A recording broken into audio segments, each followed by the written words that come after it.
Challenges morning guys.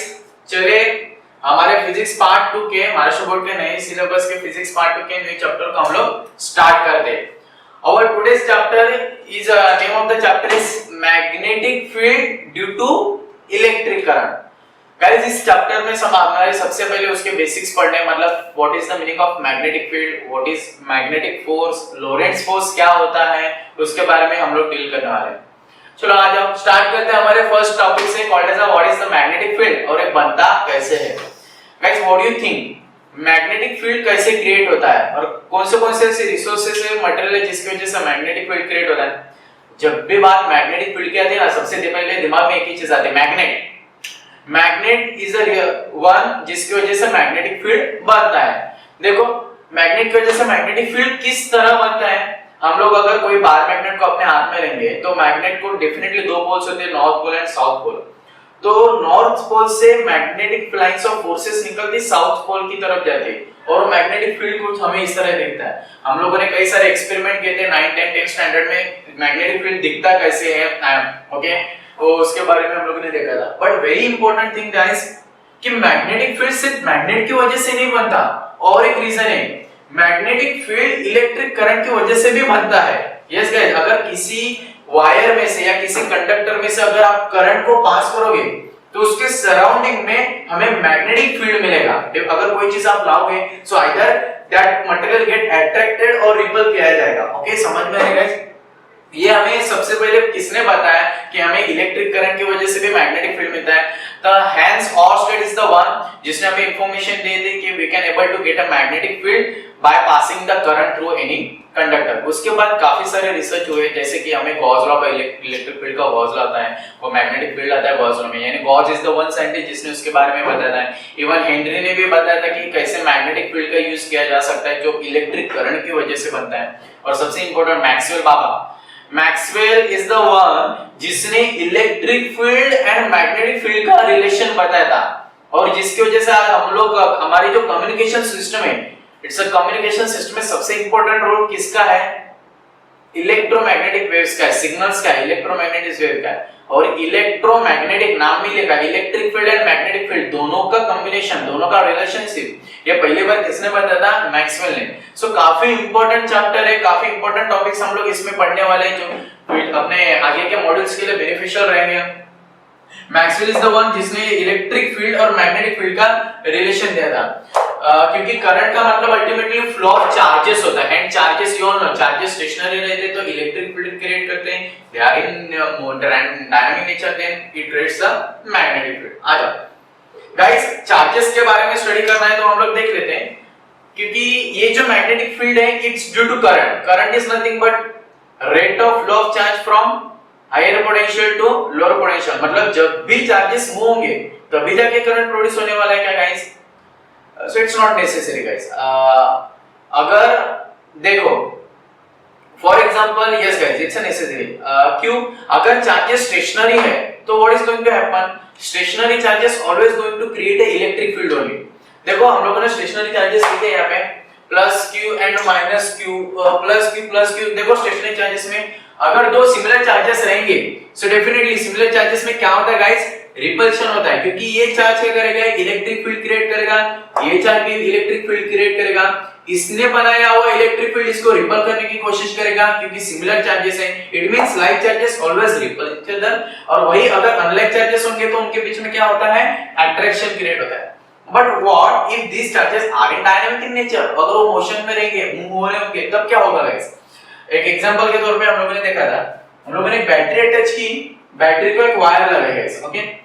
देखो A से लेके B तक मेरा जो करंट जा रहा है it is from left to right, लेकिन वही करंट नीचे C से लेके D तक राइट टू लेफ्ट है। मतलब कहने से AB और BC ये दो वायर में जो करंट पास हो रहा है अपोजिट इन डायरेक्शन है, और जब भी करंट अपोजिट इन डायरेक्शन रहता है so they are always going to repel each other. और रिपल होता क्यों है बता दो, क्योंकि देखो जब इसमें करंट पास हो रहा होगा बाय रूल हमें पता है जब भी इलेक्ट्रिक करंट पास होता है तो क्या क्रिएट होता है, मैग्नेटिक फील्ड क्रिएट होगा। सो एक वायर ने अपने सराउंडिंग में एक मैग्नेटिक फील्ड बनाया होगा, और जो मैग्नेटिक फील्ड ये वाले बाजू वाले वायर को क्या करेगा, पुश करने के, रिपल करने की कोशिश करेगा। अभी सवाल मन में आ रहा होगा, सर ये पुश ही क्यों कर रहा है, अपनी तरफ खींच क्यों नहीं रहा। why this magnetic field produced by a AB is DC को रिपल कर रहा है, अट्रैक्ट क्यों नहीं कर रहा? गाइस हम लोग समझेंगे हमारे फ्लेमिंग-लिप्टन रूल में, क्योंकि फोर्स क्यों रिपल हो रहा है, क्यों अट्रैक्ट हो रहा है। सेकंड केस में आ जाओ गाइस, मतलब यहाँ पे बात समझे हम क्या, जब भी अनलाइक करंट रहते हैं गाइस, कैसे रहेंगे अनलाइक करंट, तो उनके बीच में क्या होता है, कभी भी रिपल्शन। वही अनलाइक चार्जेस के बीच में क्या होता है गाइस, अट्रैक्शन होता है। करंट में उल्टा होता है, चार्जेस में, स्टेशनरी चार्जेस में उल्टा होता है। अच्छा सेकंड केस में देखो, बैटरी को हम लोगों ने वायर लगाया, A टू B कैसे जा रहा है, लेफ्ट टू राइट। DC में कैसे जा रहा है, फ्रॉम D टू C, वो भी उसी डायरेक्शन में जा रहा है। मतलब कहने से both currents are like current.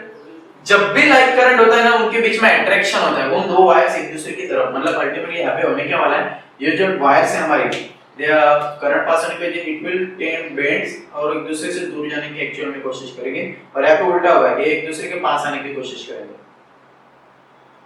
They will be coming towards each other because ये दोनों क्या होने वाले गाइस, अट्रैक्ट होने वाले। अभी सर ये अट्रैक्ट रिपल तो समझ लेते हैं, क्यों फोर्सेस की वजह से होते हैं, फोर्स का डायरेक्शन हम समझ लेते हैं। उससे पहले गाइस सवाल आया सर, AB ने क्या बनाया, मैग्नेटिक फील्ड बनाया, और उस मैग्नेटिक फील्ड ने DC को क्या किया, अपनी तरफ से दूर किया, मतलब रिपल किया। तो मैग्नेटिक फील्ड बनाया और मैग्नेटिक फील्ड का डायरेक्शन क्या रहेगा। सो गाइस हमें अगर ये चैप्टर पढ़ना है, we must know the two rules, basic rules.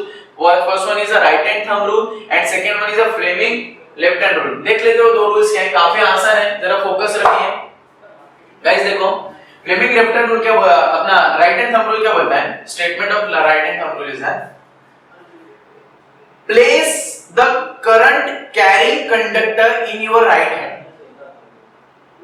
in a such a way that your stretched thumb shows a direction of a current, then your curled finger will show the direction of a magnetic field। अगर आप किसी current carrying conductor को right hand में place करोगे in a such way, आपका thumb must show the direction of a current, then only आपका curled finger will show the direction of a magnetic field. देखो यहाँ पे एग्जांपल में आपने कंडक्टर लिया, ये कंडक्टर में करंट कौन से डायरेक्शन में जा रहा है, ऊपर की तरफ जा रहा है, तो पकड़ो उस कंडक्टर को, place the conductor in your right hand. कैसे पकड़ा, thumb must show the direction of a current, current ऊपर जा रहा है तो मैंने थंब ऊपर की तरफ है, और curled finger will move like this. देखो कर्ल्ड फिंगर अगर ऐसे मूव है, मतलब मेरा magnetic field will create like this. Second case, अगर कंडक्टर उल्टा पकड़ता तो मेरे को ऐसे प्लेस करना पड़ता है, एंड मेरा thumb will move downwards, okay. मेरा curled finger will show the direction of a magnetic field. Right hand thumb rule सबको समझा, एक बार राइट हैंड थंब रूल बोल के दिखाओ। Place the current carrying conductor in your right hand in a such way that thumb must show the direction of a current, then your curled finger will show the direction of a magnetic field। आ जाओ भाई लोग, ये तो समझा sir, मतलब यहाँ पे अगर यहाँ ऐसे जा रहा है करंट, तो फील्ड कैसे रहेगा गाइस, ऐसे रहेगा। यहाँ पे करंट इधर जा रहा है, मतलब फील्ड कैसे रहेगा, अपोजिट, मतलब इसका फील्ड ऐसे, इसका फील्ड ऐसे, दोनों एक दूसरे को टकराने वाले, राइट। अभी देखते हैं सर इनके बीच में रिपल होने का रीजन क्या है, फोर्स लग रहा होगा। डेफिनेटली इसने बनाया हुआ मैग्नेटिक फील्ड इसके ऊपर फोर्स लग के दूर कर रहा है। कोई भी चीज को जब तक आप फोर्स नहीं लगा वो वहां से मूव होने वाली नहीं है। ये वायर अगर बेंड हो रही है, वायर दूर जा रही है, डेफिनेटली फोर्स एक्ट हो रहा है। तो फोर्स ऊपर ही क्यों लगा, फ्लेमिंग लेफ्ट हैंड रूल से समझेंगे। फ्लेमिंग लेफ्ट हैंड रूल क्या बोलता है, देखो उसका स्टेटमेंट है, stretch the first finger, middle finger and thumb in such a way that they should be mutually perpendicular to each other। mutually perpendicular मतलब तीनों एक दूसरे को परपेंडिकुलर होने चाहिए। ये देखो ये दोनों परपेंडिकुलर है, ये दोनों परपेंडिकुलर है, और ये देखो ये भी दोनों एक दूसरे को परपेंडिकुलर है, राइट। सो देखो तीनों एक दूसरे को परपेंडिकुलर है। Stretch the first finger, middle finger and thumb such a way that they should be mutually perpendicular to each other। your first finger must show the direction of a current, your middle finger will show the direction of a magnetic field, then your thumb will represent the direction of a force।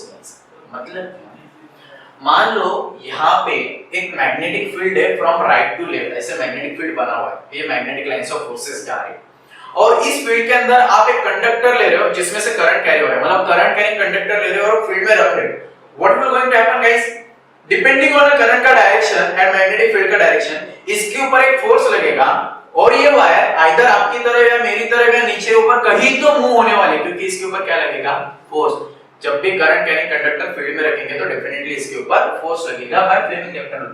कहां पे लगेगा देखते हैं, मान लो मान लो मेरे इसमें current जा रहा है ऊपर से नीचे, टॉप टू बॉटम मेरा करंट पास हो रहा है, और फील्ड है from right to left. Field ऐसे तो हम लोग क्या करेंगे, लेफ्ट हैंड लेंगे, सबसे पहले करंट का डायरेक्शन असाइन करेंगे। करंट का डायरेक्शन कौन दिखा रहा है गाइस, मिडिल फिंगर, मिडिल ये मेरा कौन से लेंगे, so this will show the by middle finger, और ये क्या दिखाएगा हमें, फर्स्ट फिंगर से मिलेगा, और ये फोर्स का डायरेक्शन किससे मिलता है, हमें थंब से मिलता है गाइस। ओके, सबको समझा Fleming left hand rule.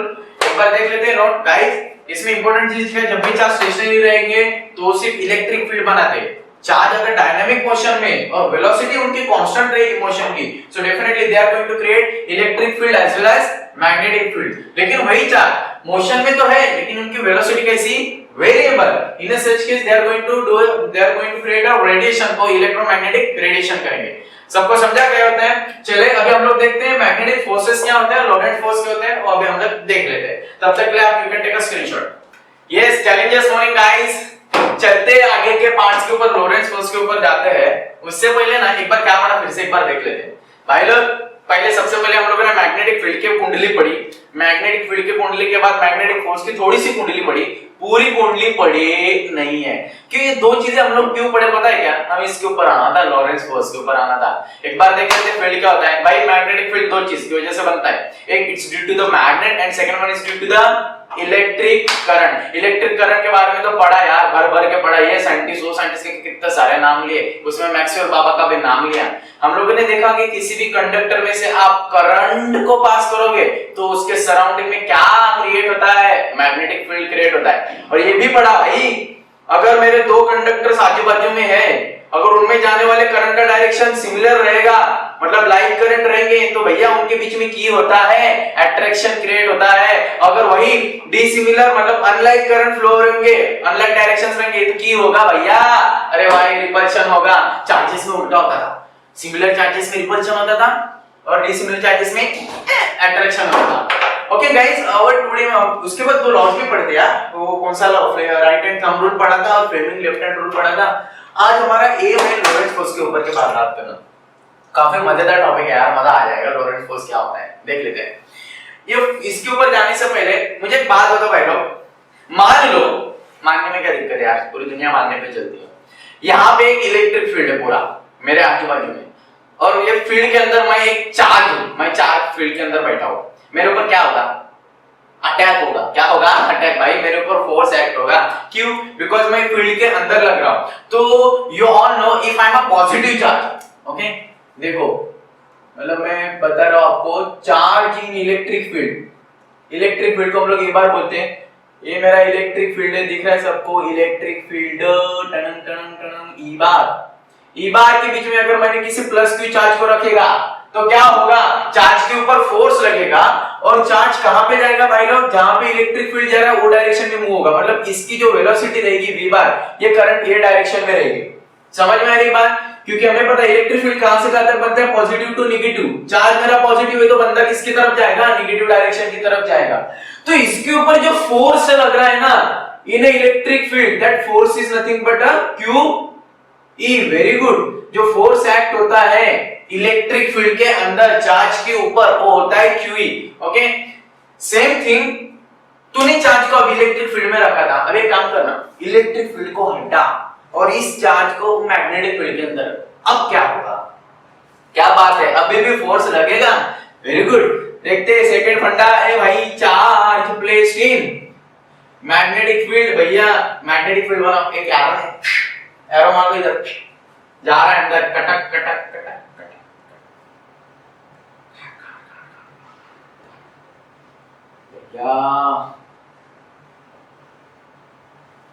Magnetic field है, एक को डाल दो अंदर, मेरे को डाला क्या बात है, तुम लोग मेरे को ही डालो, प्लस क्यू। ओके, चार्ज को डाला मैग्नेटिक फील्ड के अंदर, अब मेरे ऊपर क्या एक्ट होगा, फोर्स एक्ट होगा। भाई ये चार्ज को पर्टिकुलर वेलोसिटी रहेगी डेफिनेटली।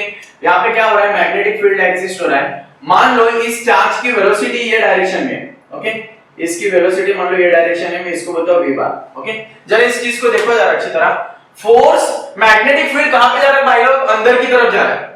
मैग्नेटिक फील्ड कहां पे जा रहा है, अंदर की तरफ जा रहा है। क्यों, जैसे एरो अंदर मारे हम लोग तो एरो को पीछे का, अगर पीछे से एरो को देखोगे तो ऐसे क्रॉस दिखता है हम लोग को, मतलब इनवर्ड है मेरा मैग्नेटिक फील्ड। और मेरा चार्ज कहां पे मूव हो रहा है, ये पर्टिकुलर डायरेक्शन में। तो हमारे पाम रूल के हिसाब से अगर फील्ड अंदर की तरफ है और मेरा थंब कहां पे है, थंब क्या दिखाता है, वेलोसिटी का डायरेक्शन, मेरा जो चार्ज जिस डायरेक्शन में मूव हो रहा है उसके वेलोसिटी का डायरेक्शन।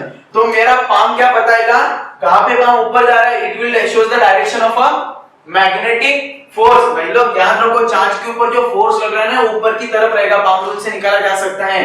मतलब इसमें एक चीज बहुत जरूरी है, हमारा जो मैग्नेटिक फील्ड है और चार्ज की जो वेलोसिटी है दोनों कैसे है, परपेंडिकुलर। और भैया चार्ज के ऊपर लगने वाला फोर्स भी कैसा है, इन दोनों को परपेंडिकुलर।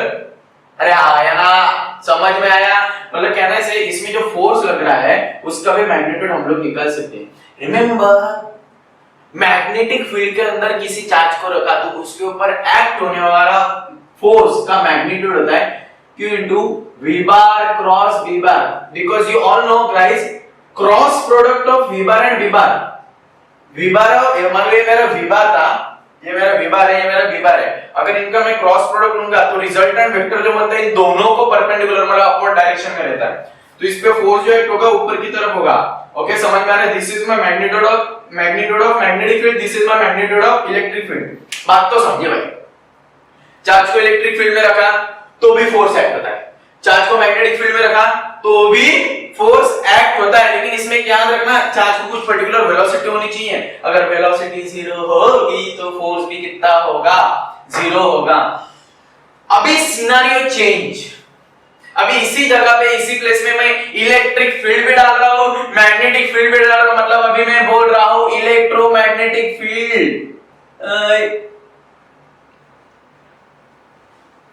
Electromagnetic field. दादा अभी जो मेरा चार्ज है ना और इलेक्ट्रिक फील्ड में नहीं रखा, सिर्फ मैग्नेटिक फील्ड में नहीं रखा, किस में रखा है, इलेक्ट्रोमैग्नेटिक फील्ड के ऊपर। क्या अभी मेरे पर कुछ होगा असर, होगा, अटैक नहीं होगा, एकदम फुल तोप भी चलेगा मेरे ऊपर भाई। इलेक्ट्रिक फील्ड भी फोर्स लगाएगा, मैग्नेटिक फील्ड भी फोर्स लगाएगा। मतलब मेरे ऊपर जो टोटल फोर्स लगने वाला है that is nothing but electric addition of electric field and addition of a magnetic field. बात को समझ पा रहे हो भाई। इस टोटल फोर्स को ही हम लोग दूसरे लैंग्वेज में बोलते हैं लॉरेंट्ज फोर्स। लॉरेंट फोर्स कब एक्ट होता है, जब हम लोग चार्ज को किस में रखते हैं, इलेक्ट्रोमैग्नेटिक फील्ड के अंदर रखते हैं। आ जाओ सॉल्व करते हैं। ए कितना क्यू, ए कितना Q V bar cross B bar भाई लोग ई बार प्लस, इसको मैं लिखूंगा तो वी बी साइन थीटा, अरे V B sine theta. Okay, मैं इसमें मैग्नीट्यूड के टर्म में लिखना चाहूंगा, क्यों कॉमन होगा तो अंदर क्या बचेगा भाई, E plus V B sine theta. भाई सबको समझा, this is my total force और we can say this is my Lorentz force acting on a charge placed in a electromagnetic field. I hope सबको समझा होगा लॉरेंट्स फोर्स क्या होता है। This is my total Lorentz force. Okay, QE plus QVB sin theta. अच्छा ये theta की है, वेरी गुड। थीटा ये B और V के बीच में का एंगल है। We can write it as a QVB sin theta. Here theta is angle between V bar and V bar. भाई समझ में आया आपको बात? ओके चलो आ जाओ भाई, लॉरेंट्स वो तो मैंने समझ लिया। बट सर एक बात बताओ, अगर मेरे जो इलेक्ट्रिक फील्ड के अंदर मैंने जो चार्ज रखा है इसके ऊपर फोर्स जो एक्ट हो रहा है ये पर्टिकुलर डायरेक्शन में, मुझे समझा, मतलब मेरा चार्ज मूव होगा एक पर्टिकुलर डायरेक्शन, राइट। वही चार्ज मैं मैग्नेटिक फील्ड के अंदर रखता हूं तो भी अगर चार्ज के ऊपर कुछ वेलोसिटी रहेगा, चार्ज का खुद का कुछ वेलोसिटी रहेगा तो ही जाके मेरा फोर्स एक्ट हो रहा है। मतलब मैं इसके अगर लॉरेंट्ज फोर्स की केसेस बनाना चाहूंगा तो केसेस आप ओरली बोल सकते हो। Case 1, if V bar is equal to 0, मतलब चार्ज ये कैसा है भाई लोग, मैग्नेटिक फील्ड के अंदर स्टेशनरी। देन मैं बोलूं उससे पहले आप बोलो magnetic field is going to be 0। Electric field रहेगा, हाँ रहेगा, तो कहने से मैं total magnetic field is nothing but electric field which is nothing but Q into E bar. ये समझ में आ रहा है? केस 2 भाई अभी मजा आएगा। अच्छा टेल मी इस देखो अगर मैं क्या कर रहा हूं यहाँ पे एक इधर ही बता दो, मेरे विबार का डायरेक्शन ये है, मतलब चार्ज जा रहा है इस तरफ और पीछे से मैग्नेटिक फील्ड भी आ रहा है इसी तरफ, मतलब हो क्या रहा है भाई, विबार और विबार का डायरेक्शन सेम, विबार और विबार का डायरेक्शन सेम, मतलब कहने से अगर इन दोनों का डायरेक्शन सेम रहेगा यानी दोनों पैरेलल है, सो पैरेलल रहेगा तो theta is become 0, sin 0 become अंडा, अंडा मतलब मैग्नेटिक फील्ड भी अंडा, अरे है ना, मतलब टोटल फोर्स कितना होगा, again electric field which is nothing but q into e bar, this is also one case, it is only possible अगर if इसको लिख देंगे हम लोग v bar and v bar are parallel। अरे केस भी समझ में आई, केस 3 बड़ा मजा आएगा। मान लो अभी मेरा v bar इधर है, e bar इधर है, v bar इधर है, अब क्या होगा, मान लो एक फील्ड है, मेरा मैग्नेटिक फील्ड इस तरफ है और चार्ज की वेलोसिटी उस तरफ है, हाँ होगा, अभी फोर्स एग्जिस्ट होगा लेकिन वो फोर्स का मैग्नीट्यूड है ना मैक्सिमम फोर्स से थोड़ा सा कम रहेगा, क्यों, अभी ऐसे सिचुएशन में मेरा मैग्नेटिक फील्ड क्या होगा guys, q v b sin theta, और ये थीटा क्या रहेगा, इन दोनों के बीच में का एंगल, मतलब मेरा टोटल फोर्स कितना रहेगा, electric field as well as magnetic field, समझ में आ रही है बात, and which is nothing but QE plus QVB sin theta, okay, this is my total force acting when there is a angle between the V bar and V bar, अगर वही perpendicular होता तो मतलब V bar और V bar दोनों perpendicular होता तो sin 90 become 1, मतलब मैक्सिमम फोर्स एक्ट होता। आई होप सबको एक थर्ड केस समझा होगा, this is nothing but a Laurent force, सबको लॉरेंट फोर्स समझा, लॉरेंट फोर्स का हम लोग केसेस भी पढ़े, केसेस भी सबको समझे होंगे। अच्छा इसमें एक चीज इंपॉर्टेंट बताना चाहूंगा, हम लोग ये पढ़ तो रहे हैं सर, लेकिन what is the use of this magnetic field, Laurent force, इस चीज का यूज क्या है, एक बार उसके बारे में हम लोग डिस्कस करते हैं। ओके चलिए गाइस अभी इसके एप्लीकेशंस देख लेते हैं एक बार, और इससे कंक्लूजन क्या निकलता है देखो गाइस, यहाँ पे नोट करके हम लोग लिखेंगे, नोट क्या मिलती है हमें गाइस, ये जो चार्ज है फील्ड में रखा हुआ, इस चार्ज के ऊपर फोर्स लगने की वजह से हमारा जो चार्ज के फ्लो का डायरेक्शन है ये स्ट्रेट पाथ में फ्लो हो रहा है। ये कैसे फ्लो हो रहा है गाइस, देखो यहाँ पे दिख रहा है अभी चार्ज कैसे फ्लो हो रहा है, स्ट्रेट पाथ में। यहाँ पे भी देखो अगर मैग्नेटिक फील्ड 0 था तो हमारा फ्लो ऑफ चार्ज, यहाँ पे लिख देते हैं हम लोग, फ्लो ऑफ चार्ज कैसा था हमारा गाइस, स्ट्रेट लाइन में था, स्ट्रेट था। ओके व्हाट अगर मुझे इसका डायरेक्शन चेंज करना, मतलब मेरा चार्ज तो फ्लो हो रहा है लेकिन गोल गोल घूमना चाहिए, कुछ अलग अलग उसके ओरिएंटेशन होंगे, ऐसे सिचुएशन में क्या होगा, रिमेंबर गाइस हम लोग ये जो फोर्स है ना, ये force F bar is responsible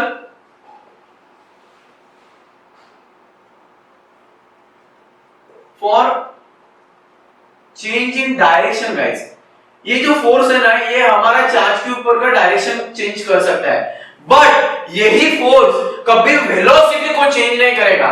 charge की जो वेलोसिटी है वो वेलोसिटी चेंज नहीं होगी, हाँ शायद इस फोर्स की वजह से इस चार्ज का जो ओरिएंटेशन है फ्लो होने का वो शायद बदल के सर्कुलर और कुछ अलग मैनर में हो सकता है, but it never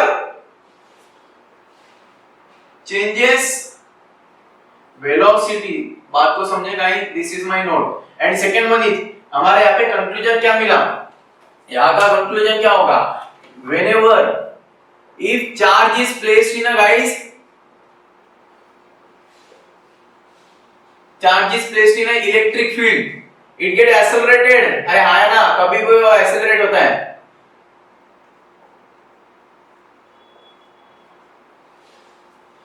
Remember, whenever you place any charge in an electric field, it get accelerated. Okay guys, these are basic conclusion. अब इसके एप्लीकेशंस के बारे में डिस्कशन करते हैं। Before starting with application, एक बार इसकी यूनिट और डायमेंशंस के बारे में सोच लेते हैं, यूनिट क्या रहेगा। Yes guys, okay guys, चलते हैं यूनिट और एप्लीकेशन एक बार देख लेते हैं। Okay guys, you all know magnetic force जो अभी आप लोगों ने देखा था, सिर्फ मैग्नेटिक फोर्स, इलेक्ट्रोमैग्नेटिक फील्ड के अंदर की बात नहीं करा, वो मैग्नेटिक फोर्स कितना रहता था, V bar is nothing but Q into V bar cross V bar। अगर मैं इस क्रॉस प्रोडक्ट को निकाल दूंगा तो क्या बनेगा, QVB sin theta। If guys V और B परपेंडिकुलर रहेंगे, if V and B are perpendicular क्या होगा, थीटा बिकम 90 डिग्री, सो sin 90 बिकम 1, तो कहने से मेरा फोर्स का जो मैग्नीट्यूड रहेगा वो QVB रहेगा। यहां से मेरे को मैग्नेटिक फील्ड कितना मिलेगा, F अपॉन QV। गाइस हमें मैग्नेटिक फील्ड निकला, हमारा मैग्नेटिक फील्ड मिला F upon QV। What is the unit of force, newton. Charge को हम लोग कूलम में मेजर करते हैं, and velocity is nothing but metre per second, second ऊपर लिख देता हूं, ओके। गाइस इसी को हम लोग दूसरे लैंग्वेज में बोलते हैं और टेस्ला।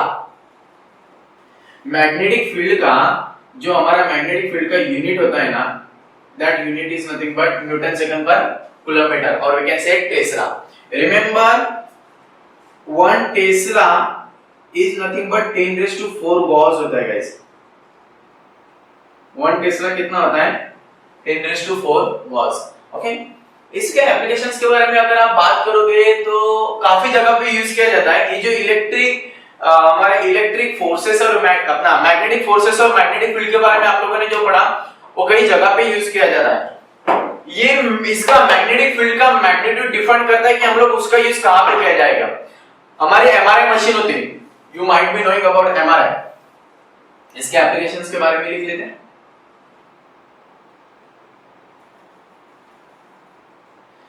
गाइस एमआरआई मशीन जो होती है, उस एमआरआई मशीन में भी मैग्नेटिक फील्ड का प्रेजेंस होता है, एंड विच इज अराउंड 1.5 से लेके 7.5 टेस्ला, ये रेंज के अंदर का मैग्नेटिक फील्ड प्रेजेंट होता है, ओके, एमआरआई के अंदर। और सारे एप्लीकेशन, कई सारे एप्लीकेशंस हैं, ओके। गाइस सेकंड एप्लीकेशन है न्यूक्लियर रेजोनेंस। अगर न्यूक्लियर रेजोनेंस की बात करें,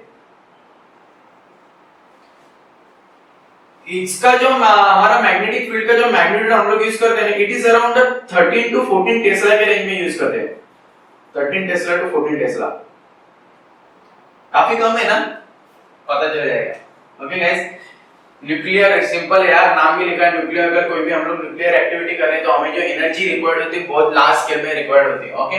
और कहां पे हमारा जो अर्थ का जो फील्ड है ना, अर्थ में भी मैग्नेटिक फील्ड है ना, अर्थ का जो मैग्नेटिक फील्ड है it is around 0.36 gauss only, okay, बहुत कम रहता है भाई। और एक बात करें सर, ये तो अपने मैग्नेटिक फील्ड कितना लगने वाला है, हमें जो ये मैग्नेटिक फील्ड लग रहा है, ये मैग्नेटिक फील्ड कितना लगेगा इसके बारे में बताया, कहां पे यूज होता है, हम लोग जो चैप्टर पढ़ रहे हैं उसमें मैग्नेटिक फील्ड का।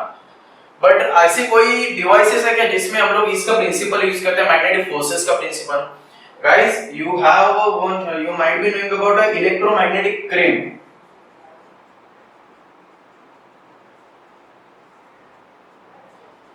एक बार ना आपका लॉकडाउन खत्म होने दो, हम लोग ये क्लास में इलेक्ट्रोमैग्नेटिक क्रेन बनाएंगे, कुछ नहीं, ज्यादा टाइम नहीं लगेगा, 1 घंटे के अंदर बना लेंगे हम लोग इलेक्ट्रोमैग्नेटिक क्रेन, ओके।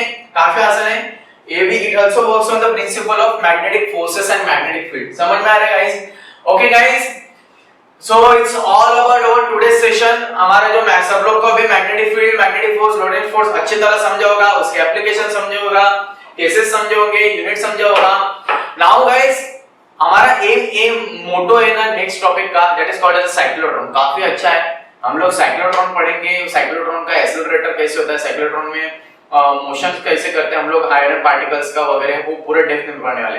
तब तक के लिए बाय बाय, मिलते हैं सेकंड पार्ट में।